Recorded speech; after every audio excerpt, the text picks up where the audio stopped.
ഞാൻ പിച്ച് ചെയ്ത ആളുടെ അടുത്ത് ഞാൻ പറഞ്ഞത് എന്താ വെച്ച് കഴിഞ്ഞാൽ, sir you do one thing, ഈ പ്രോഡക്റ്റ് യൂസ് ചെയ്യും. പുള്ളി പ്രോഡക്റ്റ് യൂസ് ചെയ്തു. പുള്ളി എന്നോട് ലിങ്ക്ഡിനിൽ മെസ്സേജ് ചെയ്യുന്ന, Arjun what are the changes that we will feel while having these product എന്ന് പറഞ്ഞ് മെസ്സേജ് ചെയ്തു. അപ്പം ഞാനൊരു 7-8 പോയിന്റ്സ് ഇങ്ങനെ 1, 2, 3 എന്ന് പറഞ്ഞിട്ട് കൊടുത്തു. അതിൽ ഫസ്റ്റ് പറഞ്ഞത് എന്താ വെച്ച് കഴിഞ്ഞാൽ, from the second day onwards നിങ്ങളുടെ പൂപ്പിംഗ് സൈക്കിൾ ഭയങ്കരമായിട്ട് മാറ്റം വരും. പൂപ്പിംഗ് സൈക്കിൾ അതായത് നമ്മൾ ടോയ്ലറ്റിൽ പോയി ഇരുന്ന്, മെയിൻലി എല്ലാവരും രാവിലെയാണ് ടോയ്ലറ്റിൽ പോവുക.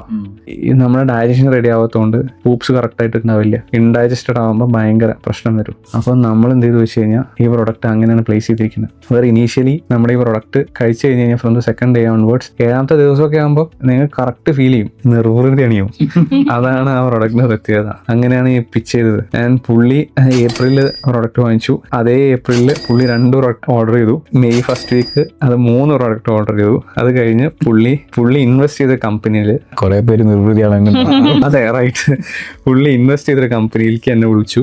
ലാസ്റ്റ് 29th ഞാൻ പോയി. പുള്ളി ഇൻവെസ്റ്റ് ചെയ്ത കമ്പനിയിലെ CEO CFO ആയിട്ട് ഞാൻ വീണ്ടും പിച്ച് ചെയ്തു. ആൻഡ് പുള്ളി ഭയങ്കര ഇൻട്രസ്റ്റഡ് ആണ് ഈ പ്രൊഡക്റ്റിൽ. ഇതിനൊക്കെ ഇടയിൽ ഞാനിത് ഫണ്ടിങ് എടുക്കണം എന്ന് വിചാരിച്ചിട്ട് പല ആൾക്കാരുടെ നടന്ന് നമുക്ക് ഫണ്ടിങ് കിട്ടിയിട്ടില്ല. പിന്നെ വേറൊരു കാര്യം എന്താ വെച്ച് കഴിഞ്ഞാൽ, we got some funds from government side. അതായത് ഗ്രാൻഡുകൾ, ഗവൺമെന്റ് സൈഡിൽ അങ്ങനെ ഫണ്ടുകൾ തീർച്ചയായിട്ടും കിട്ടും.